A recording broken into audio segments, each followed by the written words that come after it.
આપ જોઈ રહ્યા છો TV9 હું છું હાર્દિક મોદી। બપોરના 1 વાગી રહ્યા છે અને એક દુઃખદ સમાચાર જ્યાં કચ્છમાં મોબાઈલ ગેમની લતના કારણે એક બાળકનો ભોગ લેવાયો છે।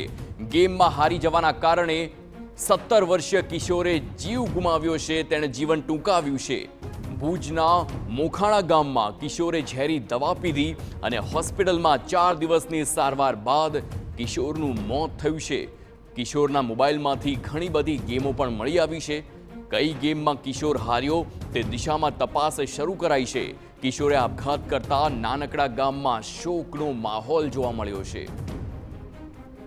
સંવાદદાતા જય દવે ફોનલાઈન પર છે। જય, એક કિશોર ગેમમાં હાર્યો અને ત્યારબાદ તેણે જીવન ટૂંકાવ્યું। શું હતી આખી ઘટના? તે કઈ ગેમ રમતો હતો તેને અંગે કોઈ ખુલાસા?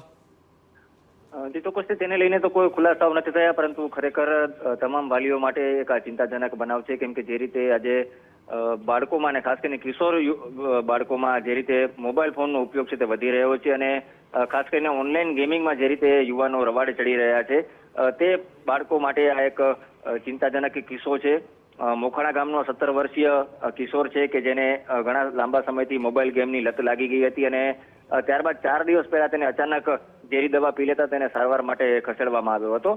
ચોક્કસથી હાલ પોલીસે આ મામલે પ્રાથમિક તપાસ કરી છે અને જેમાં યુવાન ગેમમાં હારી જતા આ પગલું ભર્યું હોય તેવું પ્રાથમિક રીતે સામે આવ્યું છે। ચોક્કસથી જે કિશોર છે તેનો ફોન છે તે પોલીસ દ્વારા કબજે કરવામાં આવશે અને ત્યારબાદ કઈ ગેમના રવાડે ચડ્યો હતો ને શું ઓનલાઈન રૂપિયા તે હારી ગયો હતો તેની કારણે તેને આ પગલું ભર્યું તે સમગ્ર બનાવની છે તે તપાસ હાથ ધરવામાં આવશે, પરંતુ હાલ પોલીસે આપઘાતનો બનાવનો ગુનો દાખલ કરી અને વધુ તપાસ આરંભી છે।